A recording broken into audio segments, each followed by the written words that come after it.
halina Kristiyano at buong likaya, lahat tayo'y magpatuloy pa sa Belen. Ating dalawin ang batang manunubos, ating ngayong dalawin, ating ngayong dalawin, dalawin sambahin, siya ang Panginoon.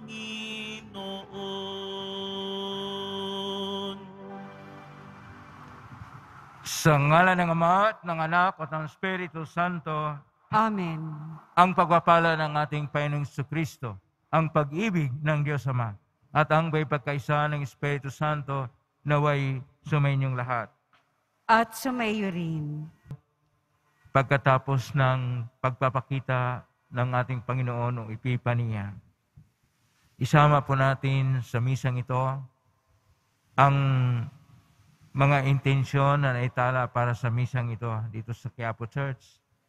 Ang mga intensyon sa mga nakiisa sa atin sa pamagitan ng live streaming through Facebook Live, YouTube, Twitter, TV Maria at iba pang social media, at ang mga na-cross-posting na mga chapels, groups at communities.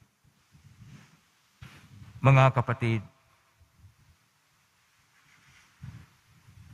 ang ating Panginoong Hesus ay siyang liwanag na tumatanglaw sa atin.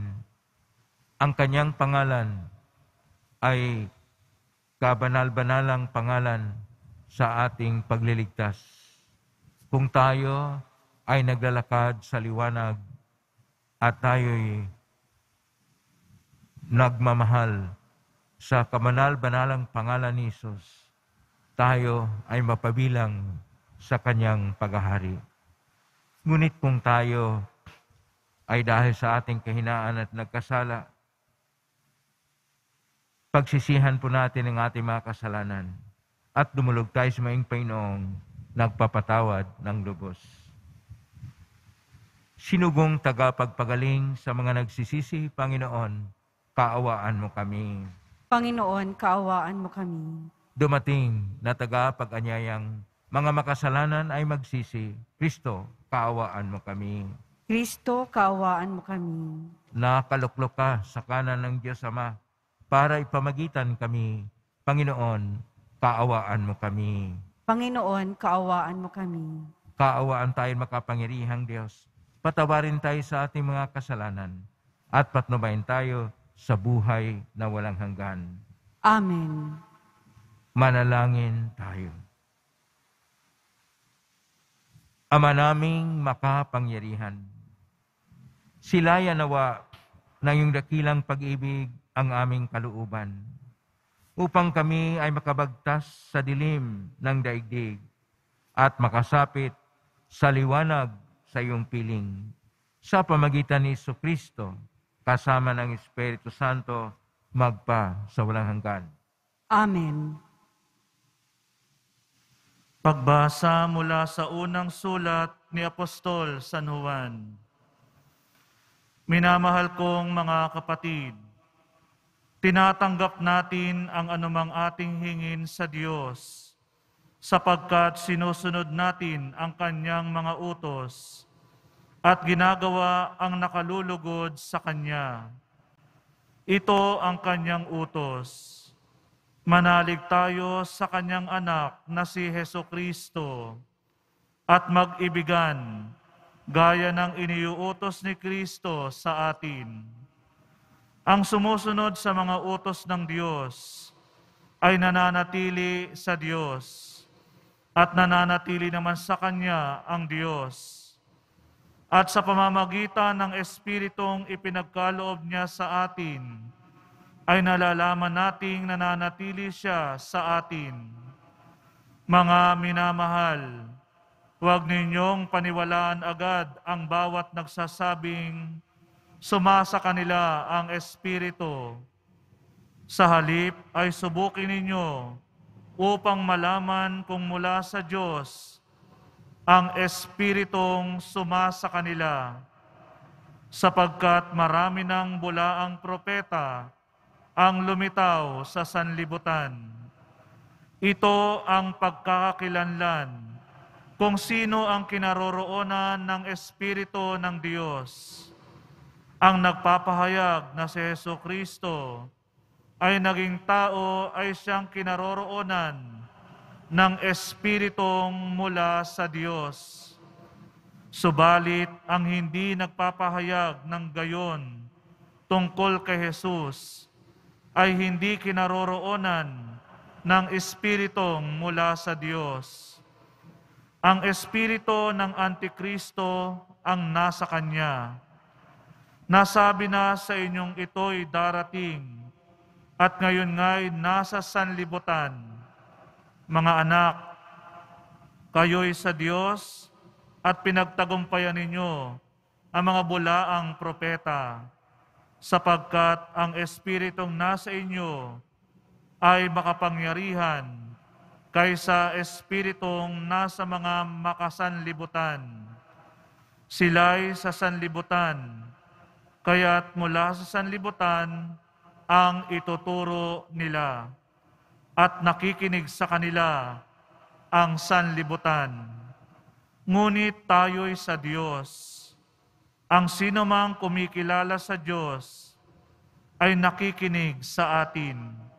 Ngunit hindi nakikinig sa atin ang sinumang hindi sa Diyos. Sa ganito nga natin nakikilala ang Espiritu ng katotohanan at ang Espiritu ng kamalian. Ang salita ng Diyos. Salamat sa Diyos. Buong daigdig na ito ay ibibigay ko sa iyo. Buong daigdig na ito ay ibibigay ko sa iyo. Ganito ang sabi ng lingkod ng Poon na hari sa Sion. Aking ihahayag ang pinag-uutos nitong Panginoon. Ikaw ang anak kong pinakamamahal, at magmula ngayon, ako namang ito ang gili mong ama sa habang panahon. Hingin mo sa akin ang lahat ng bansa at ibibigay ko. Ano mang narito sa buong daigdig ay magiging iyo. Buong daigdig na ito ay ibibigay ko sa iyo. Kayong mga hari at tagapamuno sa lahat ng bansa, mangag-ingat kayo at magpakabuti sa pamamahala. Ang Panginoong Diyos, inyong paglingkurat, katakutang lubha. Buong daigdig na ito ay ibibigay ko sa iyo.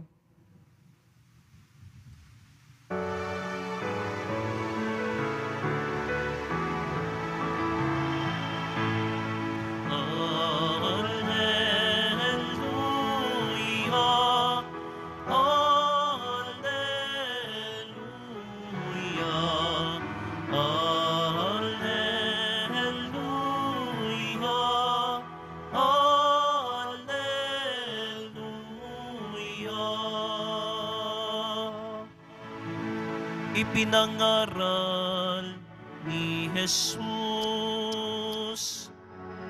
ang pag-aari ng Diyos. Sakit ay Kanyang ginamot. Alleluia, alleluia, alleluia, alleluia.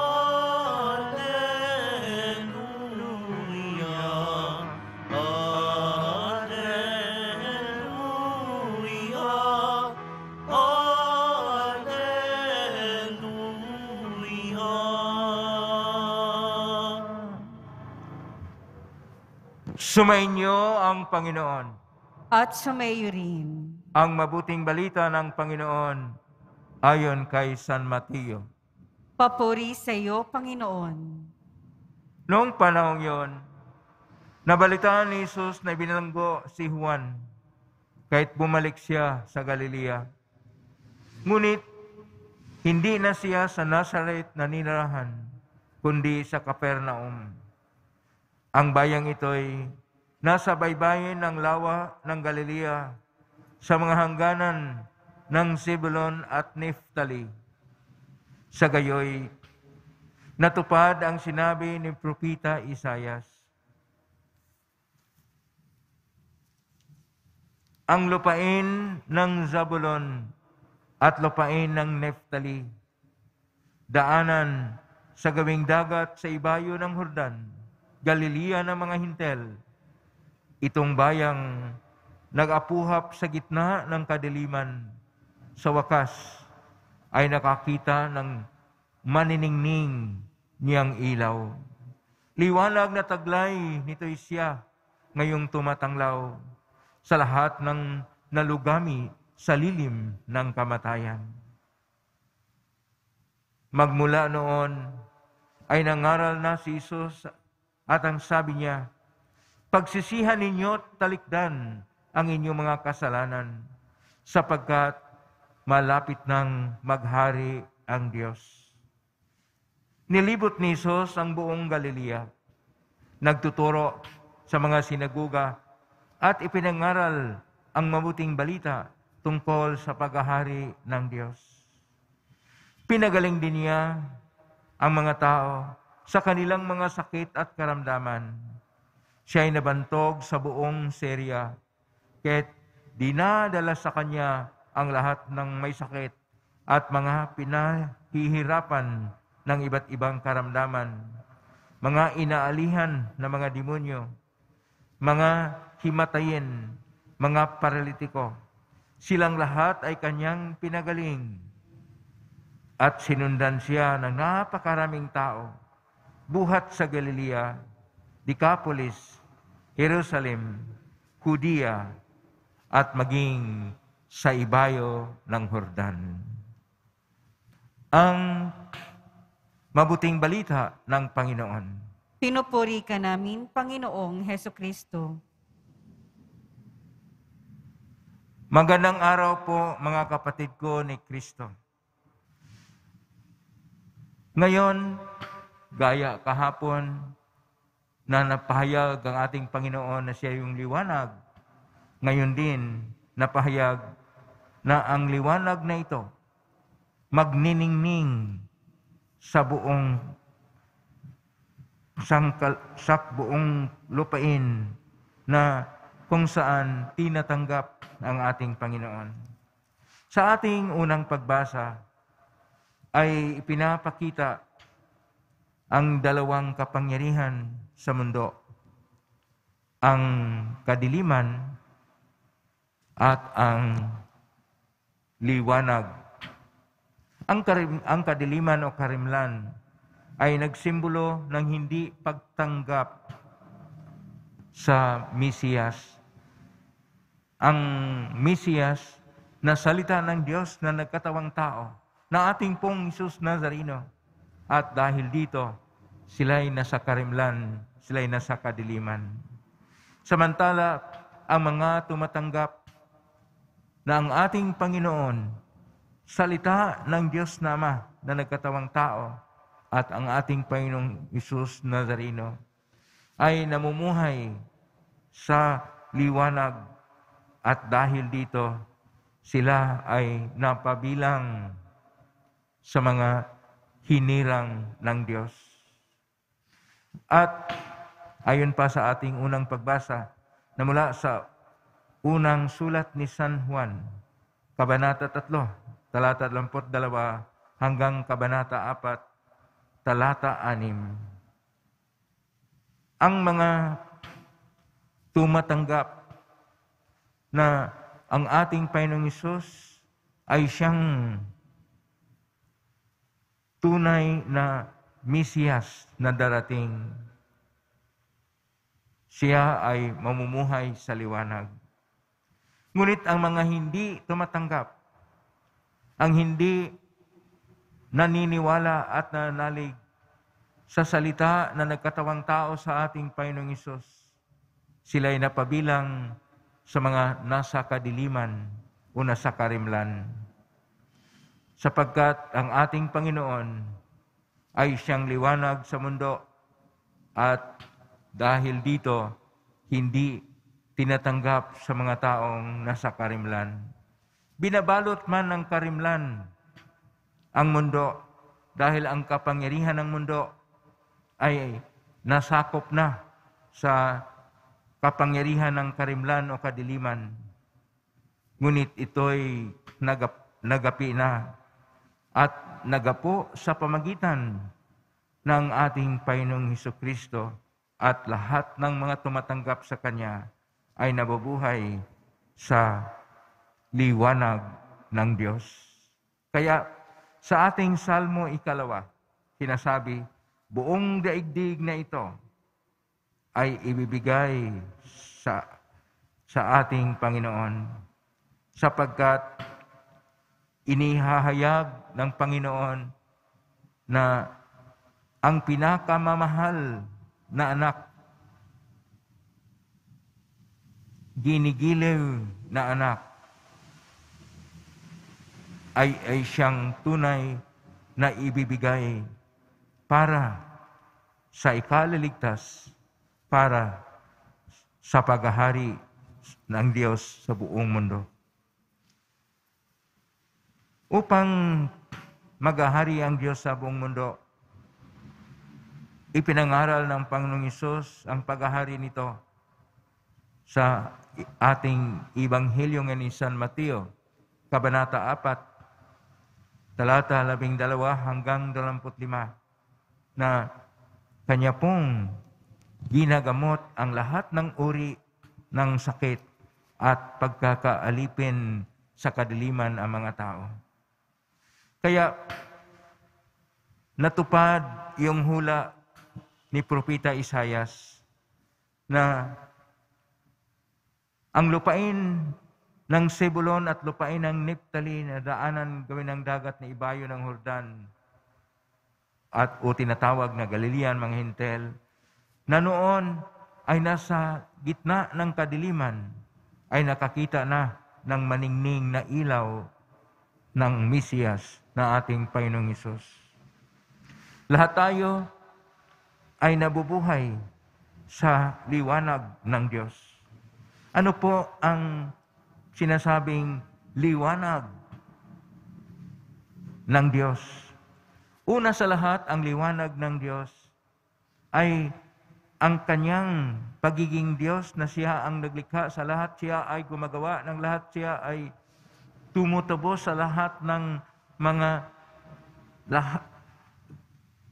nasa sambayanan, ang mga sangkatauhan na namumuhay sa kadiliman sapagkat ibinigay niya ang Kanyang bugtong na anak.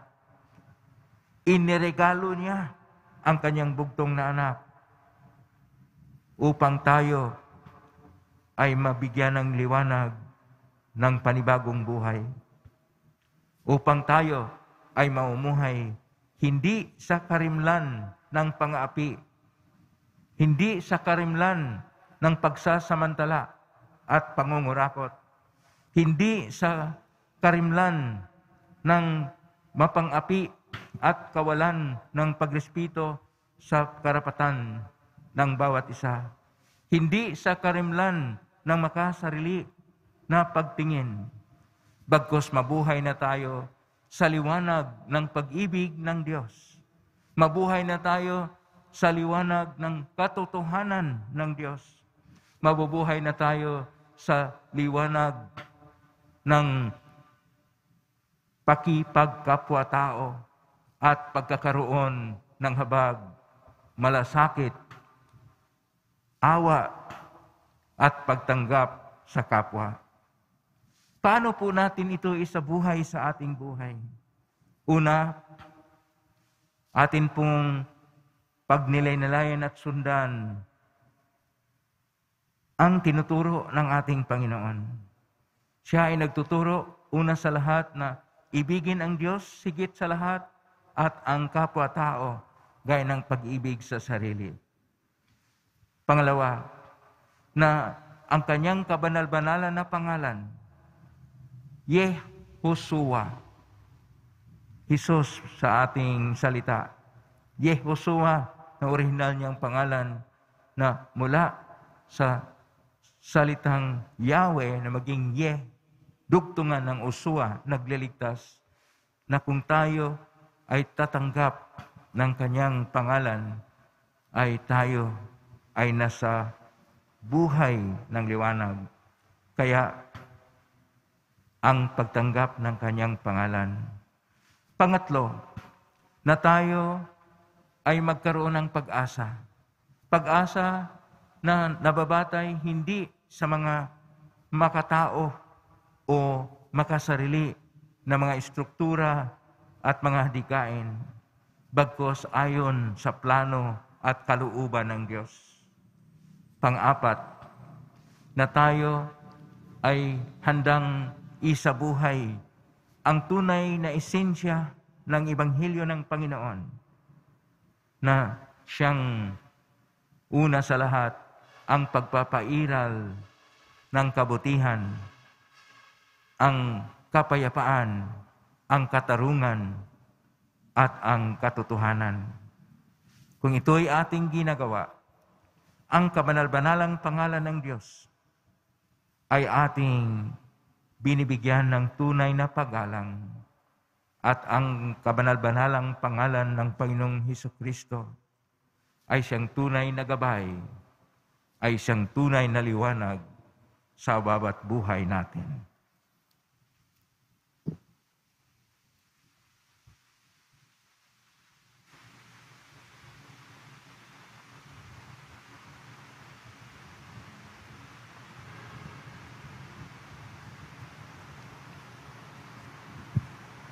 Panalangin ng bayan.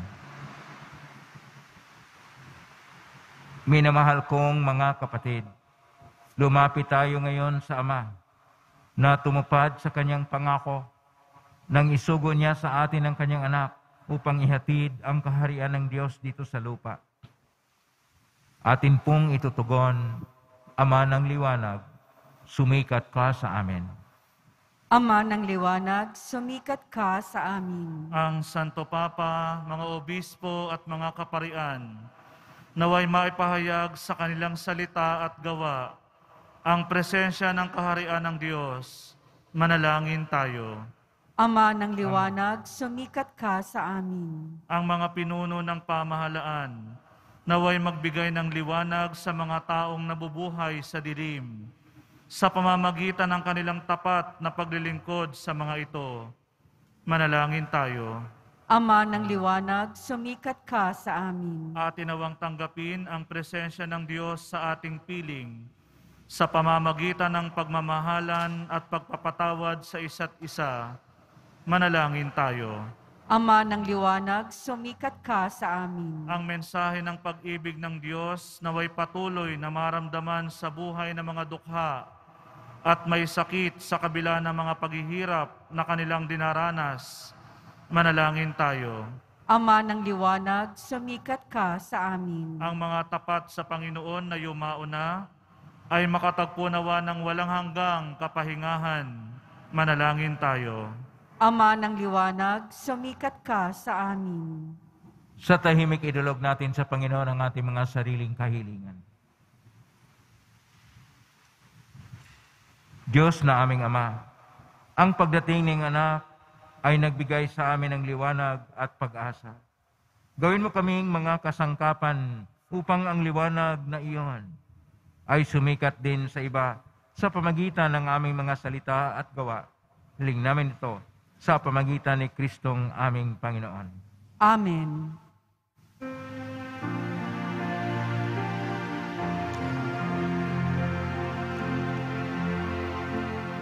Alay namin sa Pasko dumating, pagkakaisa, pagmamahal at kabanalang taglay.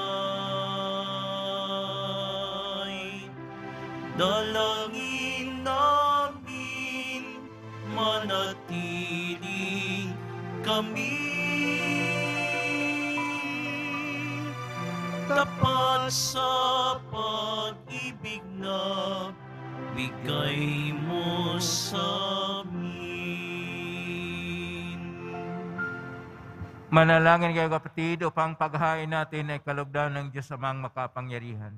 Tanggapin nawa ng Panginoon itong paghahain sa iyong mga kamay, sa kapurihan niya at karangalan, sa ating kapakinabangan at sa buong sambayanan niyang banal. Ama naming lumikha, tanggapin mo ang mga alay upang maganap ang pagpapalitan ng iyong kaloob na handog sa aming paghahain na iyon na ring ibinigay para kami maging marapat sa iyong paunlakan sa pamagitan ni Jesucristo kasama ng Espiritu Santo magpa sa walang hanggan. Amen. Sumainyo ang Panginoon. At sumaiyo rin. Itaas sa Diyos ang inyong puso at diwa. Itinaas na namin sa Panginoon. Pasalamatan natin ang Panginoong ating Diyos. Marapat na siya ay pasalamatan. Ama naming makapangyarihan, tunay ang marapat na ikaw ay aming pasalamatan sa pangitan ni Jesucristo na aming Panginoon. Ang anak mong dinaiba sa amin ay siyang pumawi sa dilim kay ngayon ikaw ang aming nababanaagan. Ang anak mong dinaiba sa iyo ay siyang isang salita mo, sa katauhan niya ang iyong sarili aming nakikita. Sa pamagitan niya ang iyong pag-ibig ay kalihalina kahit ikaw ay lingid sa aming mata. Kaya kaisa namang anghel sisiawit ng papuri sa ngumpay sa kalangitan, kami nagbubunyi siyang kadakilaan. Santo, Santo, Santo, Panginoong Diyos ng mga hukbo, napupuno ang langit at lupa ng kadakilaan mo, o sana sa kaitaasan. Pinagpala ang naparirito sa ngalan ng Panginoon, o sana sa kaitaasan. Ama naming banal, ikaw ang bukal ng tanang kabanalan, kasmitan ng Espiritu ng banal ang makaloob na ito, upang para sa aming maging katawan at dugo ng aming Panginoong Jesucristo. Bago niya pinagtisang ko sang loob na maging handog, hinawakan niya ang tinapay, pinasalamatan kanya, pinaghati-hati niya yon, iniabot sa kanyang malagad at sinabi, tanggapin ninyong lahat ito at kanin. Ito ang aking katawan na ihahandog para sa inyo.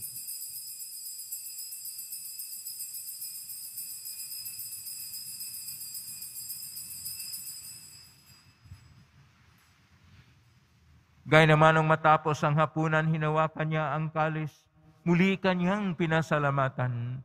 Inabot niya ang kalis sa kanyang malagad at sinabi, tanggapin ninyong lahat ito at inumin. Ito ang kalis ng aking dugo ng bago at walang hanggang tipan. Ang aking dugo na ibubuhos para sa inyo at para sa lahat sa ikapagpapatawad ng mga kasalanan. Gawin niyo ito sa pag-alala sa akin.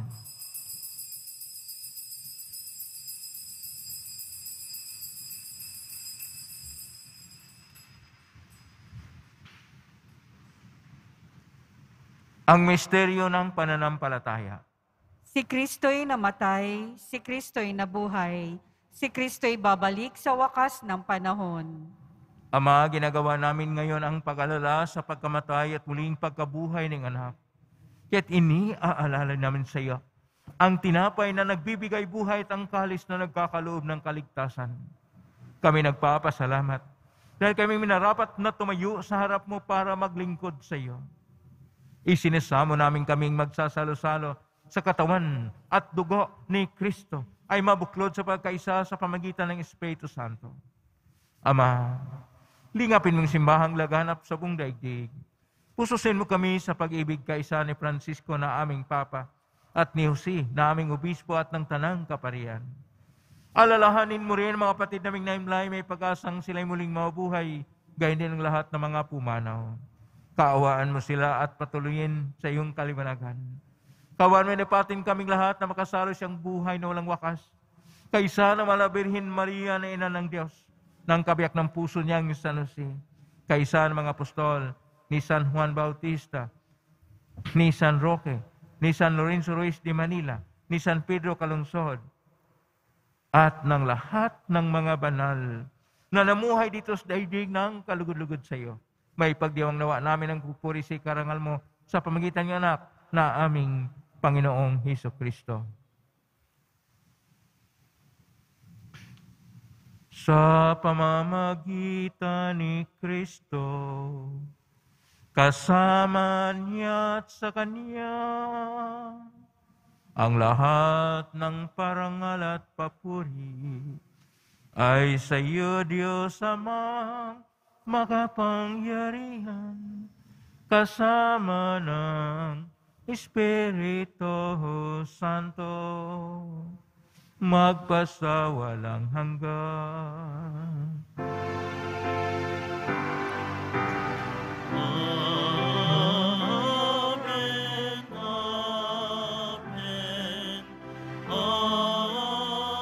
amen, amen.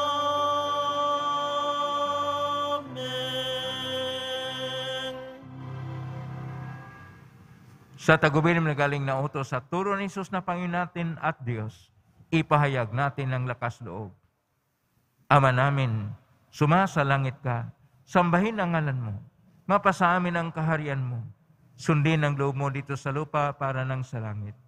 Bigyan mo kami ngayon ng aming kakanin sa araw-araw, at patawarin mo kami sa aming mga sala, para nang pagpapatawad namin sa nagkakasala sa amin, at huwag mo kaming ipahintulot sa tukso, at iadya mo kami sa lahat ng masama. Hiniling namin kami adya sa lahat ng masama, pagkalooban ng kapayapaan araw-araw.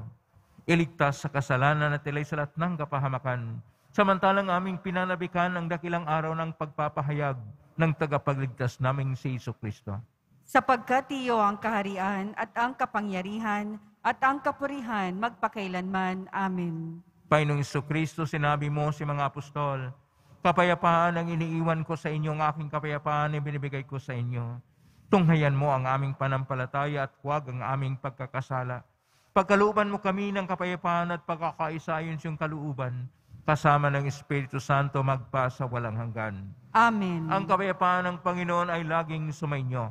At sumayo rin. Magbigayin kayo ng kapayapaan sa isa't isa. Kapayapaan sa inyong lahat.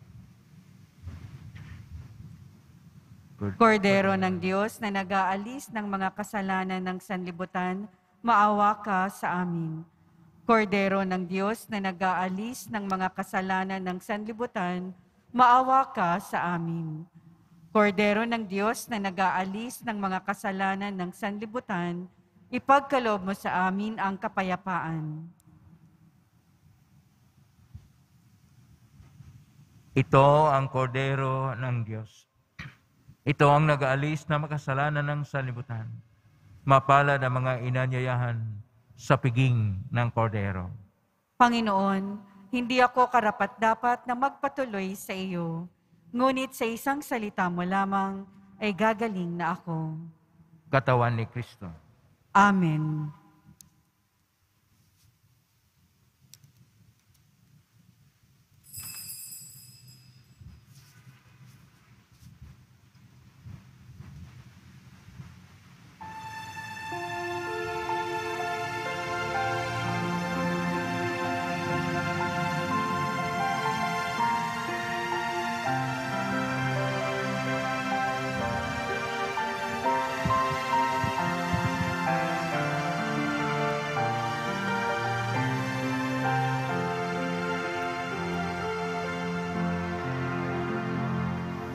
Minsan ako'y nanaginip,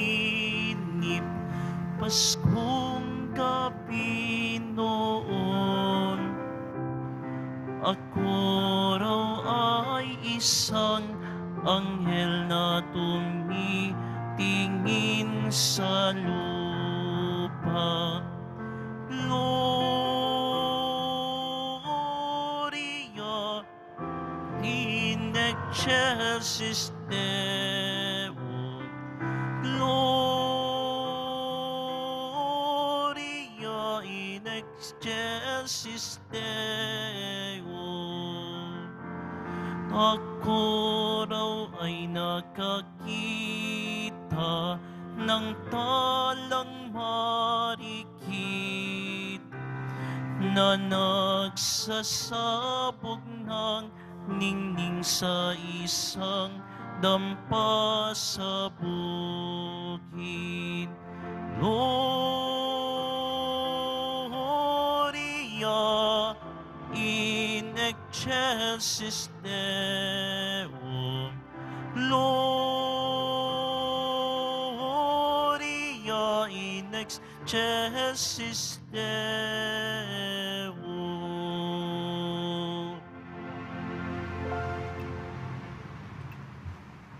Manalangin tayo.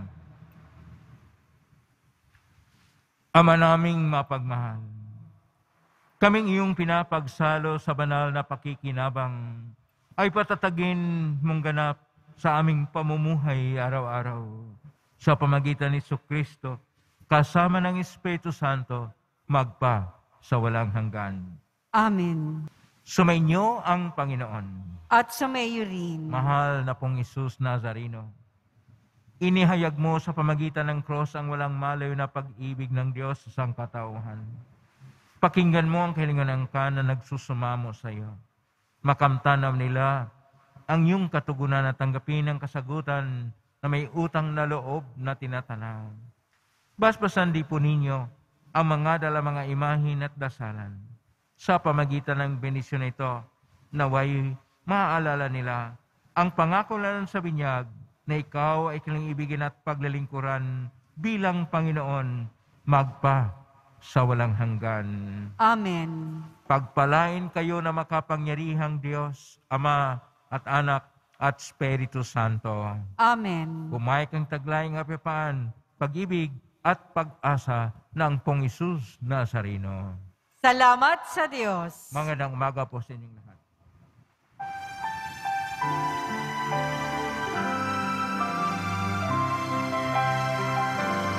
Nuestro Padre Jesus Nazareno, sinasamba ka namin,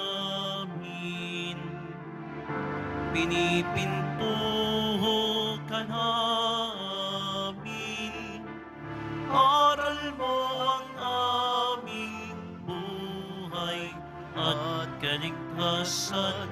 Nuestro Padre Jesus Nazareno, iligtas mo kami sa kasalanan. Ang krus mong kinamatayan ay sagisag ng aming kaligtasan. Nuestro Padre Jesus Nazareno, dinarangal ka namin. Nuestro Padre Jesus Nazareno, nilulwalhati ka namin. Nuestro Padre Jesus Nazareno, dinarangal ka namin. Nuestro Padre Jesus Nazareno, nilulwalhati ka namin.